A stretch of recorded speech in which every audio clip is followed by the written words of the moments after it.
start of our shale gas discussion in Brunswick. Last night we had an academic presentation. We had two speakers, Dr. Maurice Dusseault and Dr. Adrian Park, and they spoke on geology and hydraulic fracturing. So that was kind of a more, fact-based and to get information out. And now tonight we got on the other side of the political presentation, and we have two speakers again tonight. David Coon, MLA for Fredericton South.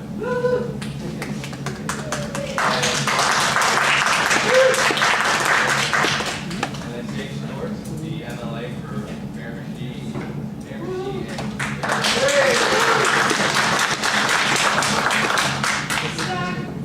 So the intent of this whole discussion was kind of to provide information to the public on shale gas, and kind of last night we were just looking kind of at a small part of the topic. We only looked like at respect to the geology, respect to how the gas was formed, the hydraulic fracturing, so how the gas was extracted, and they kind of just gave us the scientific facts on that respect. Tonight it's going to be a little more, I guess, a bigger picture.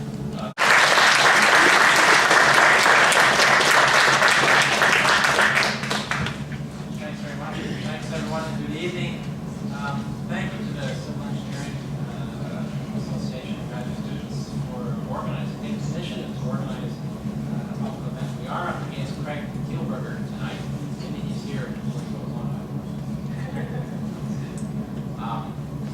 Speaking at the Curry building. Dynamic is that. We should do our best to keep your interest. What are we talking about? Well, we're talking about really what is on the surface of it, just exploiting a fossil fuel. That's what we're talking about. In a bygone era, eyebrows hardly. David, you don't have any audio. I think there was a PA picture. There's no microphone. Yeah, it wasn't able to. Oh, I'm sorry. So I'm trying to project. I can hear you, David. We'll keep doing it. So in a bygone year, I would hardly raise an eyebrow to exploit a fossil fuel, whether it was natural gas or oil or even coal. There's plenty of space to put the waste from methane that's emitted. Waste from burning the fuels in terms of the carbon emissions and off. Lots of room around the planet left. Lots of room in the oceans, lots of room in the atmosphere. No problem. And of course, the technology is very straightforward. It's a question of drilling for the gas, under pressure, releasing it, the gas will come up, and there you go. Bob's Runkle, you've got natural gas. Providing energy locally and actively. Of course, much has changed since that time.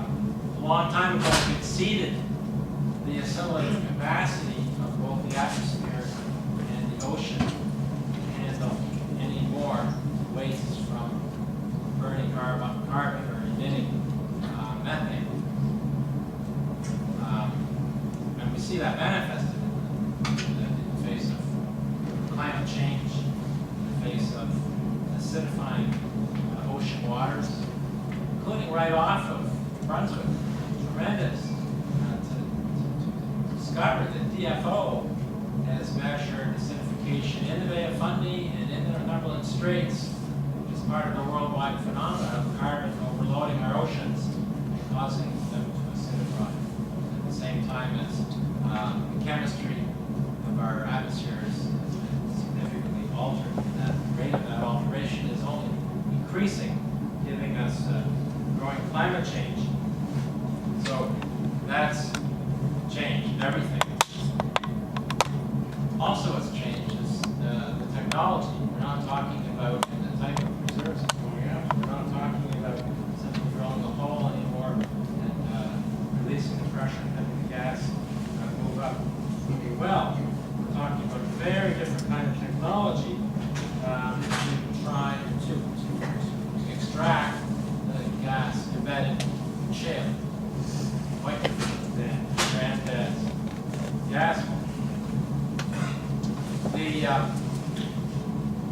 leaders around the world have agreed, after many, many years of negotiations, that we should not exceed 2 degrees of warming globally. And there's been quite a bit of work lately, the most recent work published in the journal Nature, on what that means.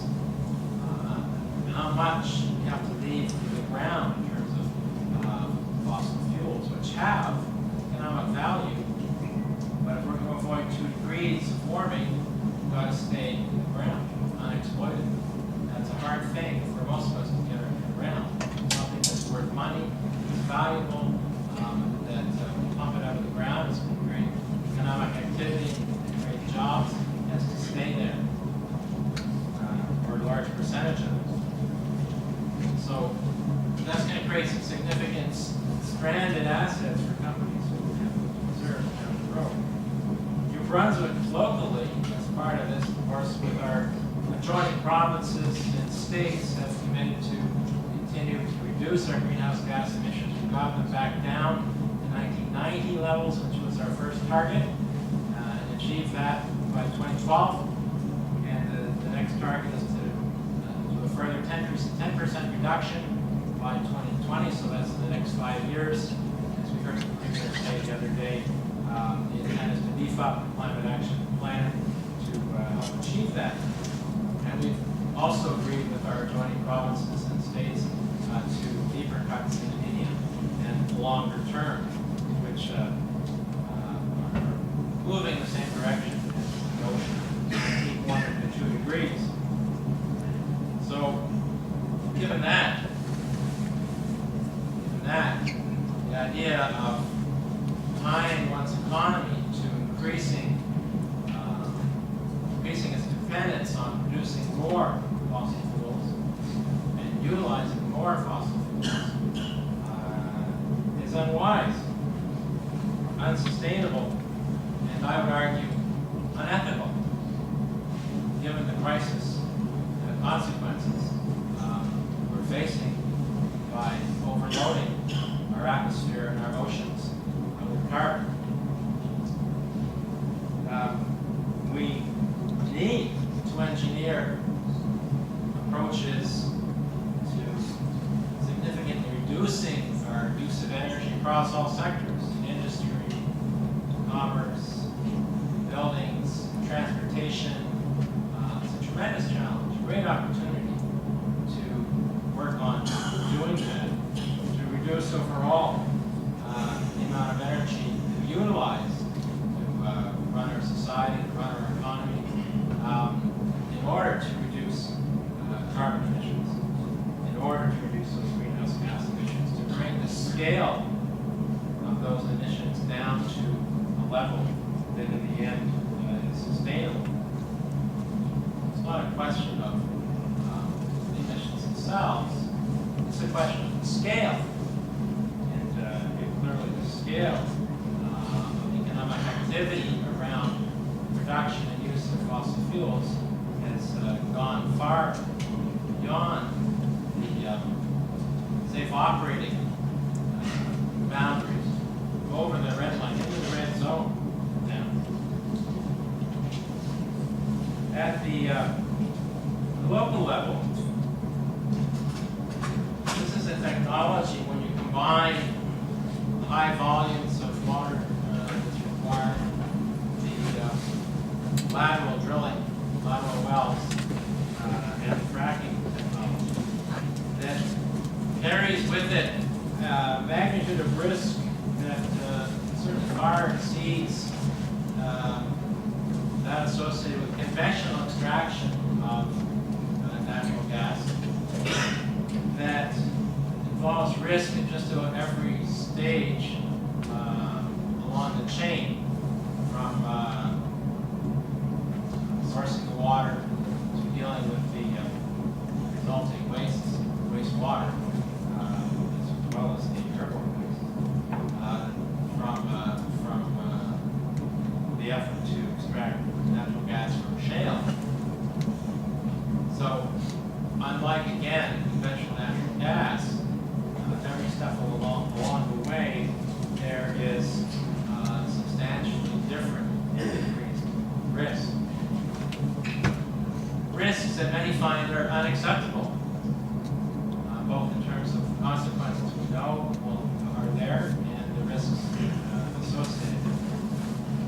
think about risk, it's always important to think about it in two ways. There's quantitative risk, which is measuring.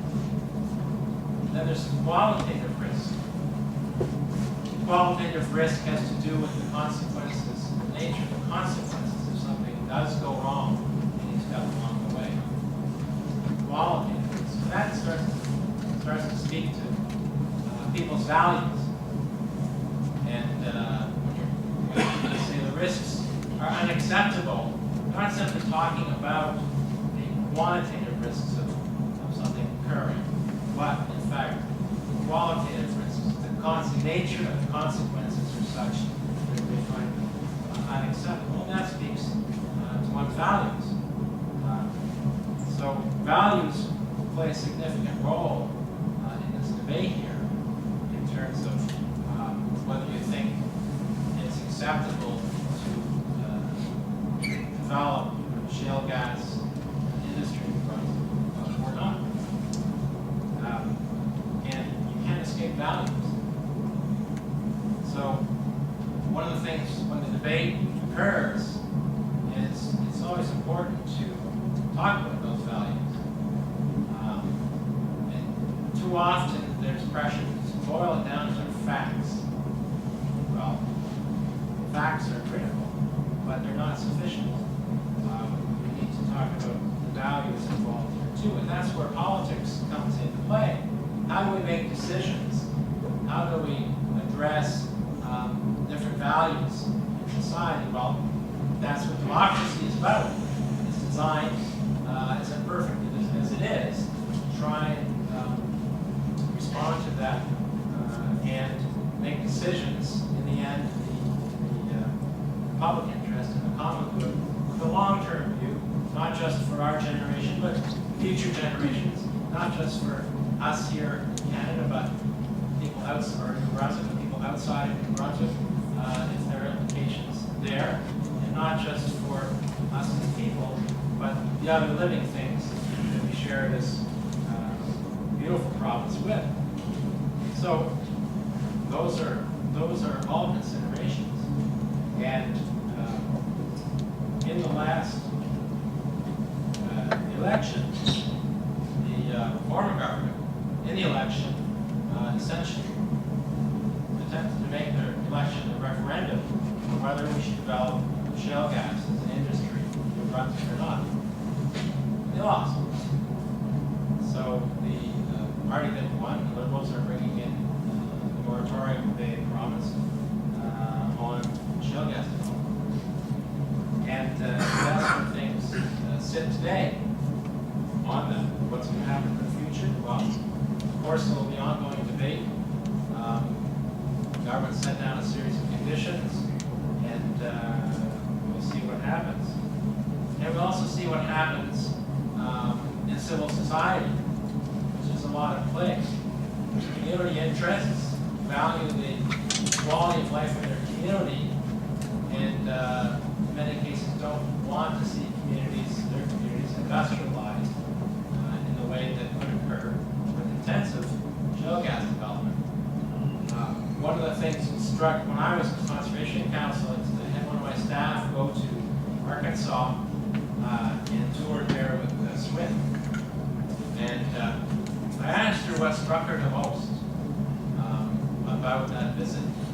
And she said what really struck her the most was the level of industrialization that occurred in those rural communities in Arkansas. And as someone coming from a rural community herself in Brunswick, it caused her great concern. So it was an interesting observation that was what stuck out in her mind. So that's an important question, something people value in terms of the quality of life in their communities, not wanting to see that industrialized. Interestingly enough, the Conservative government, I guess Liberals brought in a private members bill in the last government to suggest that communities should have the final say, yes or no, in terms of whether this should go ahead in the community.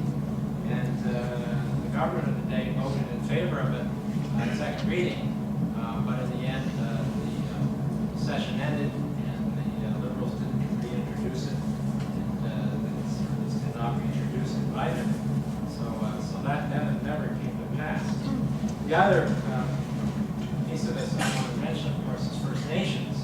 We have quite a lot to say about this, in that in Brunswick, not only are there clearly defined Aboriginal rights and treaties enshrined in our Constitution and representing the basis of our legal relationship between New Brunswick and First Nations here, but also land was never ceded to New Brunswick by treaty or lost by conquest. In fact, the treaties we signed were peace and friendship treaties because of the ongoing and conflict that was occurring centuries ago between the British and First Nations that could not be resolved. That neither side could defeat the other militarily, and they came to establish peace and friendship treaties, which guide our relationship to this day. So we're looking at a moratorium, and we'll see what happens. New York, of course, is moving from a moratorium towards an outright ban. And again, these are political decisions to try and represent, in the end, what the government of the day, political representatives of the day, through democratic processes, determine as being the best approach to serving the common good, not just in the short term, but in the long term. So that's why it's great to be in this position I am now, to have the opportunity to serve in that way, to be a participant in the debate within the Legislative Assembly about important issues that affect us today, will affect our children and grandchildren in the future. We bring different values, do our best to represent our constituents, and to bring our own conscience to bear, and of course represent our own party's principles. It's a tremendous privilege, a tremendous honor to be in that position, and I'm looking forward to working as hard as I can to do just that over the next 3.5 years, 3 4 years. So I'll leave you with that, and turn it over to Jake. Look forward to your questions. Thanks very much.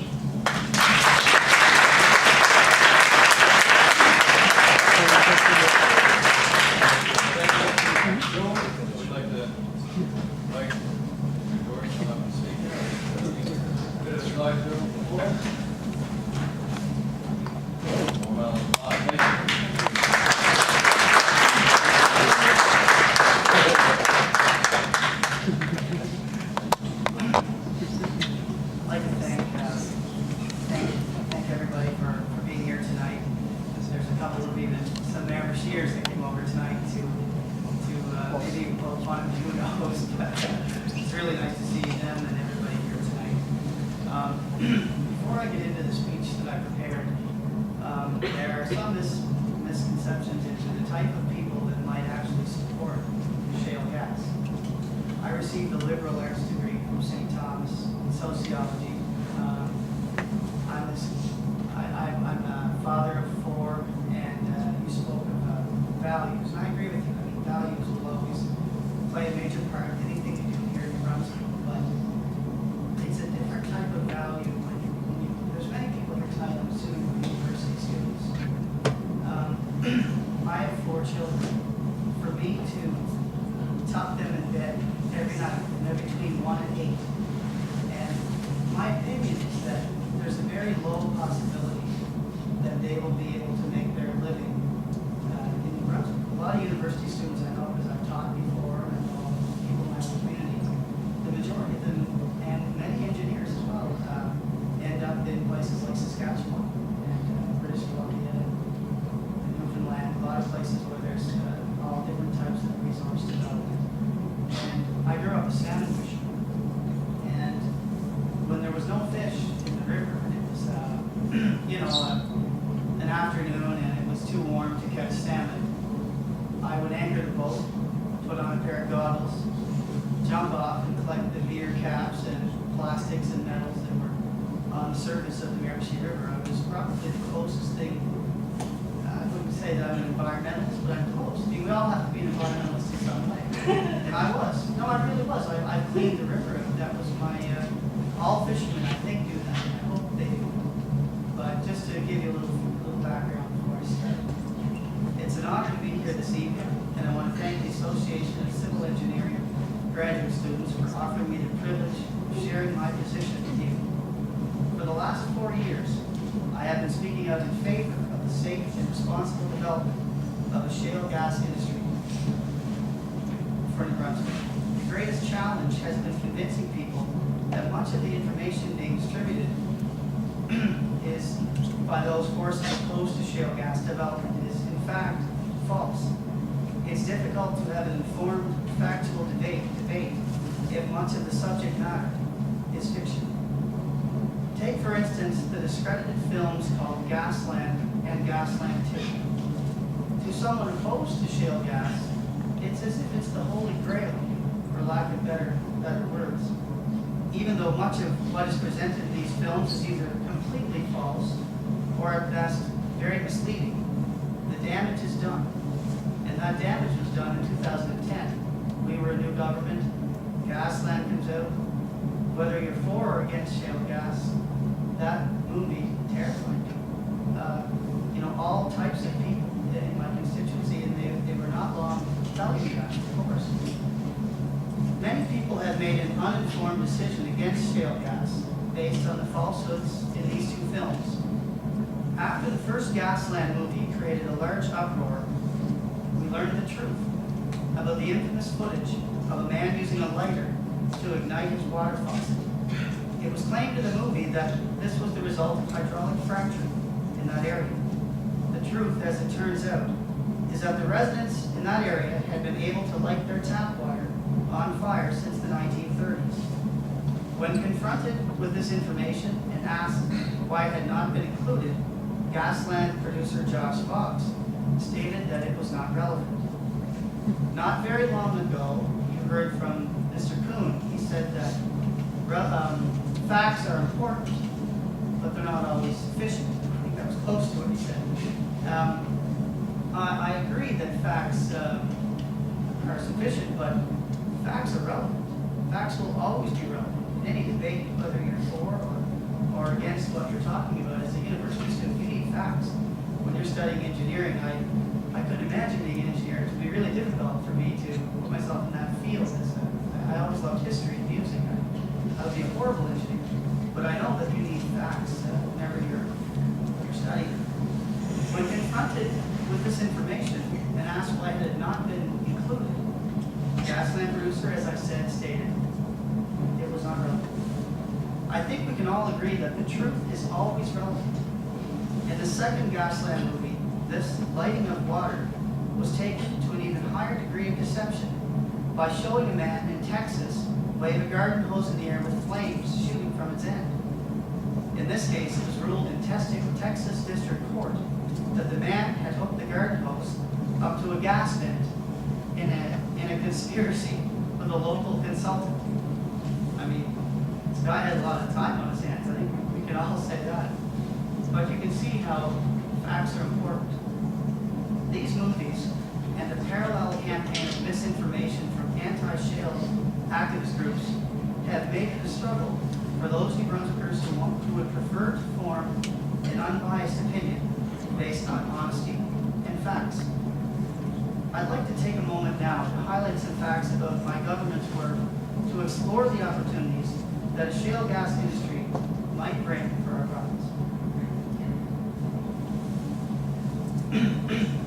I'm coaching my kids on Sunday, and I didn't have a lot of vocal cords left at the end of that. I struggled to get them all back.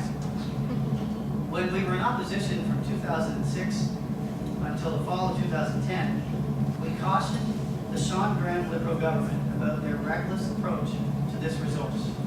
Although I was not an elected official at the time, I recall the debate surrounding shale gas development.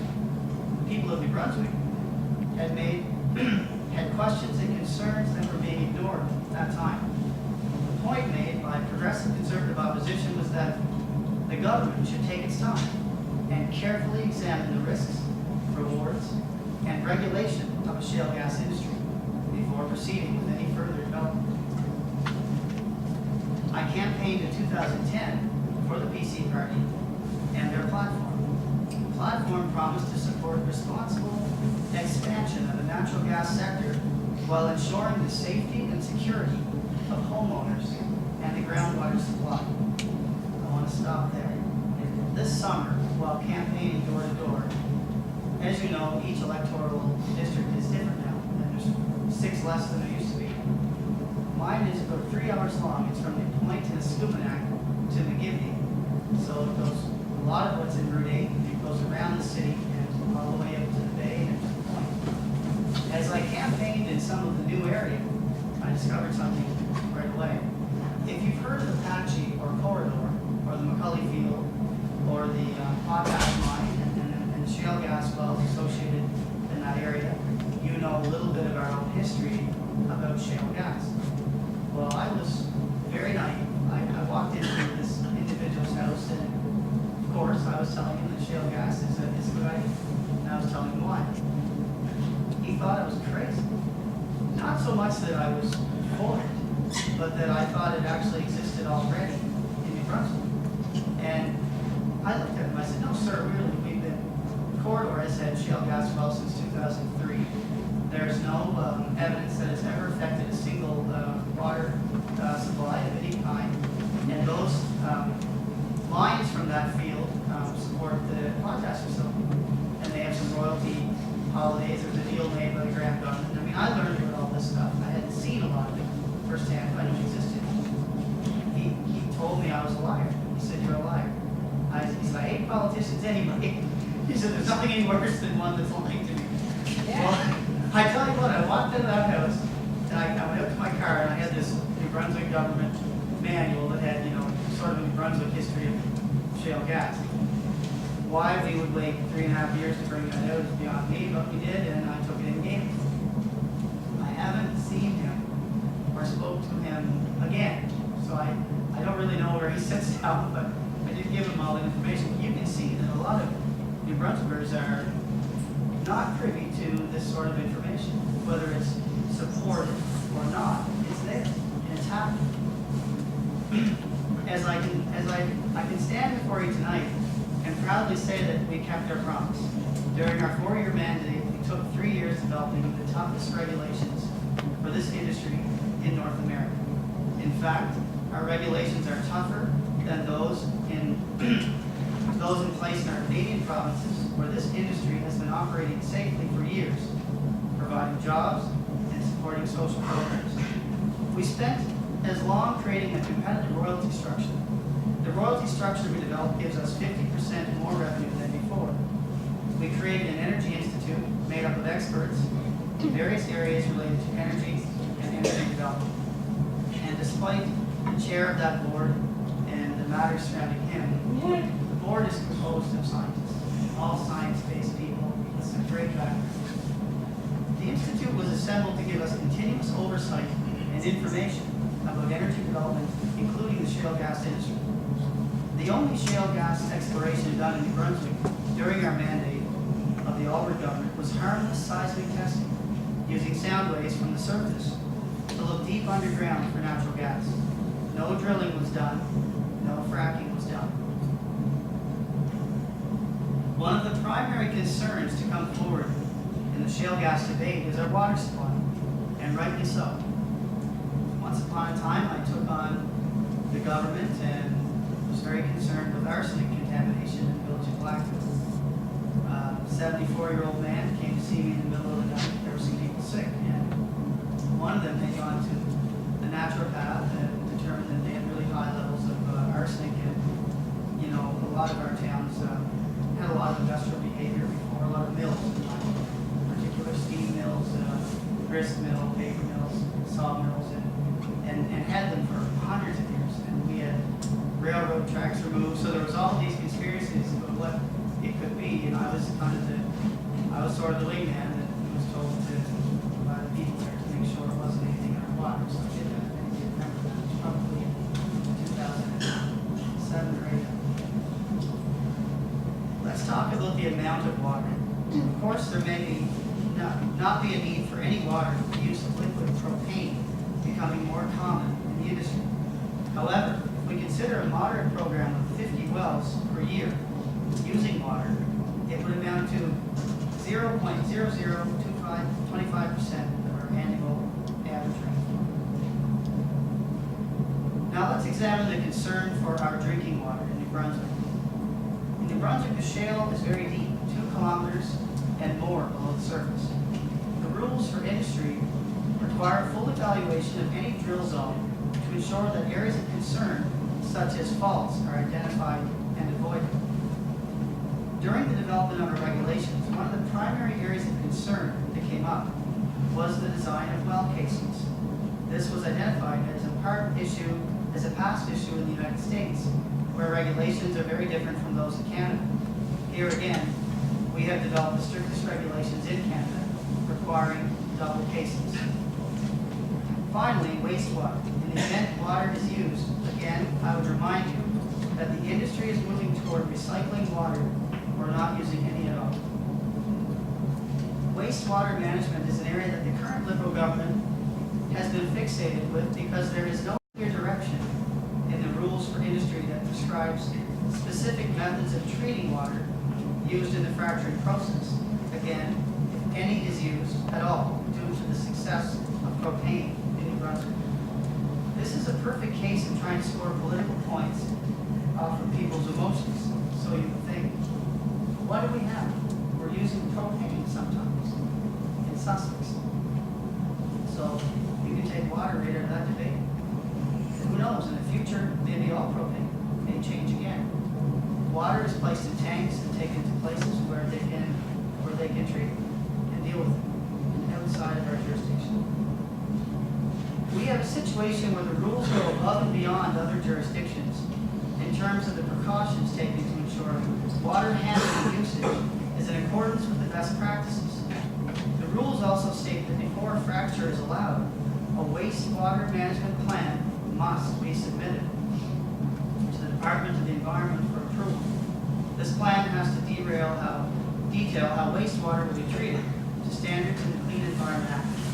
Our rationale for this approach was that to specify exactly how it was to be done using today's techniques or processes would mean New Brunswick would consistently miss out on improvements and innovations in this area. It was left to the capable people of the Department of Environment to ensure the plans would meet the required standards. Yet what did the Liberals do for 2 years while they were in opposition? They constantly tried to put fear in people's minds by claiming there was nothing in the rules regarding wastewater. It is that kind of politics over facts we have to move away from in this province. I live in Blackfoot. In the summer of 2010, I was campaigning in Upper Miracmichi. As you know, there are potential shale deposits in the sort of Taymill, Upper Miracmichi, all through there. And there was a protest, as you know, some years after that. But basically, this guy says, Jake, I'll vote for you if you can tell me what that truck is. I didn't know what it was. It was one of those thumper trucks. I'd never seen one in my life, living in where I live. There was seismic testing going on in the summer of the election. No mention of it. Now, we won the election, and most people were fixated on empty power at the time. But there was seismic testing going forward, just like there was something going on. And they did this with no regulations. And that's an important fact for New Brunswickers. When we further examine the politics of the shale gas debate, we see 3 very distinct positions among the 3 political parties in New Brunswick in our legislature. The Green Party, represented by Mr. Coon, is opposed, and I respect his position. We know precisely where he and his party stand. I actually want to commend you on that. I know exactly where you stand. You and I never agree on it, but at least I know where you're at.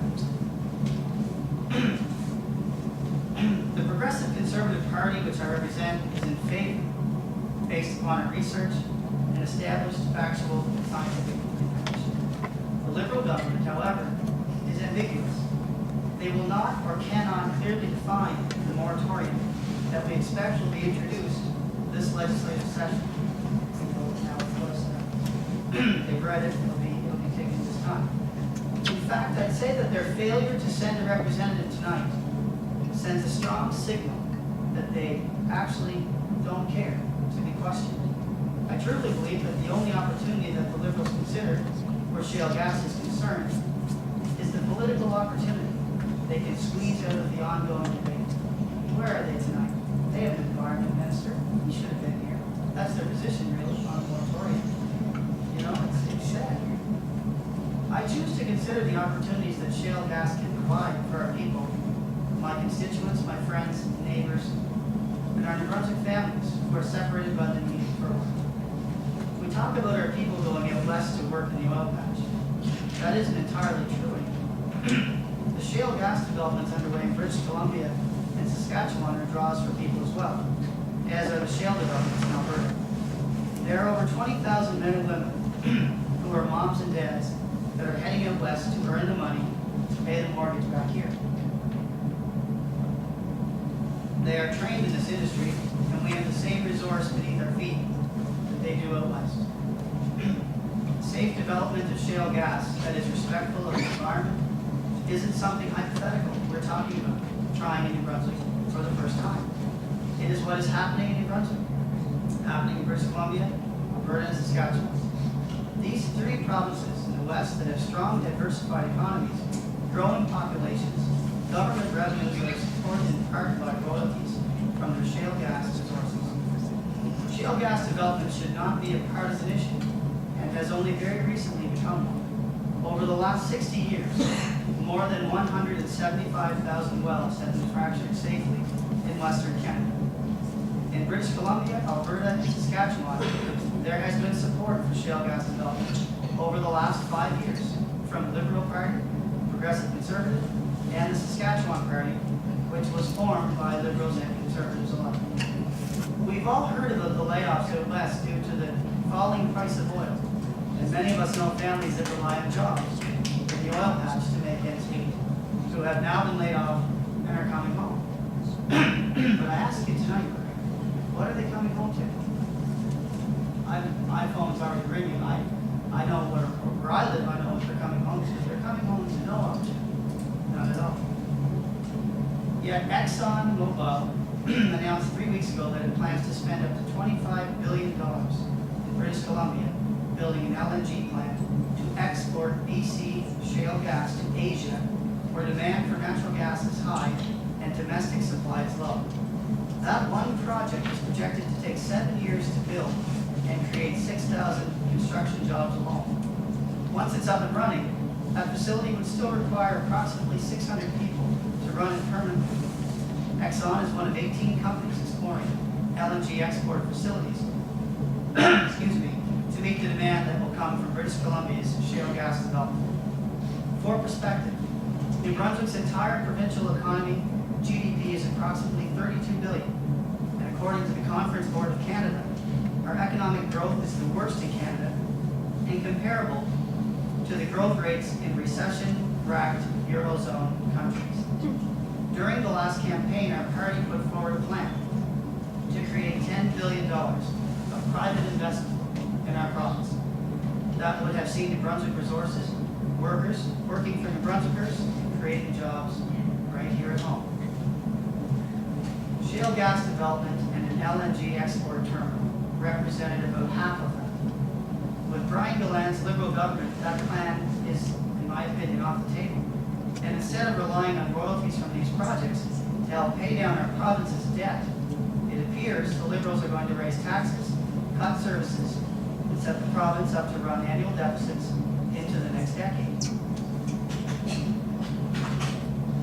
We can't afford that as a province, and don't need to accept that outcome if we responsibly develop our existing resources, something every financially successful province in this country does. British Columbia, Saskatchewan, Alberta, in terms of offshore oil, Newfoundland. The December unemployment figures show resource-rich Saskatchewan leading the nation at 3.6%. Here in resource-rich New Brunswick, our unemployment rate is 10.2%. And I don't have to tell you that if 20,000 people move home unemployed and get on EI, which they're going to have to do, our unemployment numbers are going to be a lot higher than 10.2. The safe and responsible development of a domestic shale gas industry can help turn our economy around. And I'm proud to stand here tonight and once again ask you to say yes to shale gas.